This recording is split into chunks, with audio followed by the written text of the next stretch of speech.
the one and only Scotty Pickett is cooking me dessert today. What are we making? We're doing beautiful caramelised pears with an Armagnac cream and a date compote. That sounds delightful. Difficult? No, really, really simple. Let's get cracking. Let's get cracking. Let's smash this one out because I love Armagnac cream. Me too. I love dates and I love pears. So 3 of my favourite things, really. So I've got some beautiful peeled pears here. Yep. Yeah, these were Bourbosque, right? Yeah, they're the ones with that sort of slightly browny yellow sort of skin. Yep, they're great for cooking. Great for cooking. So we're going to caramelise those in the pan. Do you want to start on the cream, the chantilly, whatever we'd like to call it? Sure. This cream is really cold, which is always handy when you're whisking, or else you'd be here forever to whisk it. It just keeps the fats a bit cooler and makes it easier for you to get a firm peak. Exactly. Now, good splash of Armagnac in there, Juzzy. Nice. That will make it a little trickier for you. Yes, it And do you will. want to put a little bit of that vanilla extract that you've got in? Yep, so a little bit of vanilla bean paste, about a teaspoon, Scotty. Yeah. There we go. Yeah, go a little bit more for All good right. luck. Come on, I love good vanilla. There we go. Now, I've got a hot pan on here. I'm going to add a little bit of butter. Right, but I'm going to add my butter in stages. If I add it all now, it'll start to burn, and then it won't make my caramel at the end. Right, okay. Right, so just get that foaming. Nice medium heat. Add my pears. Right, now I'm a little bit pedantic when it comes to things like this. Yes. Right, I don't add them in different shapes and different ways. Right, I'm adding them all sort of cut side up, okay? Right, okay. Just so we get a bit more of even caramelisation, you know, when we cook them, really. Sure. Now, that'll probably take 30 seconds, a minute, depending on how sort of warm it is. Yeah. As soon as you get a little bit of colour, yeah, that's when I'll turn them. Sprinkle of sugar, and then my Armagnac, and then we're going to go for some flame action today. Oh, I like that. Now, I've got some date compote here, Juzzy. Oh, what have you done there? Very, very simple. It's just water, sugar, and bicarb. Yeah. And I've just boiled them and brought them down. It's almost like a jammy kind of preserve. Yum.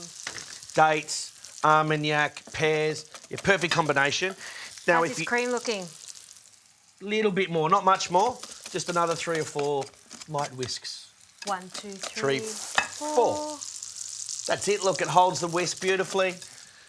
Now, the real test, Juzzy, is just check if it's not going to fall out. We're lucky. Looks great. Took me a while to do my hair, so... Well, your hair looks all right too, but I like the cream a little bit better. Does it taste good?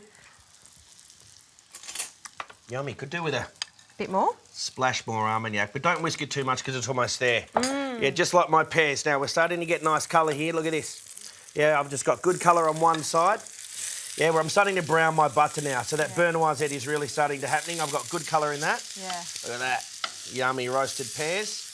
Now, this is where I'll add a little bit more butter. And we're going to add a little sprinkle of sugar just to start to caramelise them. Then we're going to toss them in the pan. Gee, it smells good. It's so simple. It'll go really well with the date puree as well too. Yeah. Right, so they're starting to caramelise. I reckon a bit more sugar in there. Yeah. We didn't Go add nuts. any sugar to the cream, so Yeah. that can be extra sweet. Yeah, just a nice balance. A little bit of orange zest. Just for a little bit of fragrance in there as well too, just as the pears are cooking. Nice. And then we're going to turn those. And now we're just starting to get a little bit of caramel and a little bit of colour. You can see that's starting to come together. Now, this is my favourite bit. Here we go. Let's see if we can get the flames going. Whoa! Watch your eyebrows. Eyebrows! Lucky we've got our hair tied back. It makes it... Yeah, and you too. Oh, me too now. Very good. Now, I reckon we can go a little bit more because we're glazing the pears now. This is definitely an adult-style dessert, and the smell is just amazing. Okay, now that's just going to glaze. You can see that's coming together nicely. And we're pretty much ready to go, Juzzy. Wow, this is a really easy dessert. You were right. Now, pears in the bowl. Yeah, cut side up or the flip side up, whichever looks best for you. Yeah, turn your heat off now because I don't want it to caramelise or cook anymore. Sure. Right, but I just want to glaze them perfectly. That wonderful colour off that roasty, toasty pear. Now, we're going to serve this with a date compote today, but if you didn't like dates, Yep. then this would work really well with plums or peaches or even dried apricots, okay? Good alternatives. Nice big sticky date there. You could even serve this with a little sticky date pudding on the side as a garnish if you wanted to. Nice idea. You can put that one in your next book, Juzzy. It's already up here. Ah. It'll be in the next one. Right, we're going to do a big lashing of this beautiful Armagnac cream you've got. Look at that. Straight on top. A little bit more for good luck. Yep. And there you have the caramelised Armagnac pears with date compote and a vanilla and Armagnac chantilly. Scotty, it's beautiful. I've never ever seen you do a simple dessert like that. Next dinner party, I'm going to be doing that for sure. So simple, 3 elements, and gives you plenty of time to actually enjoy drinking the Armagnac. Ooh, I like it.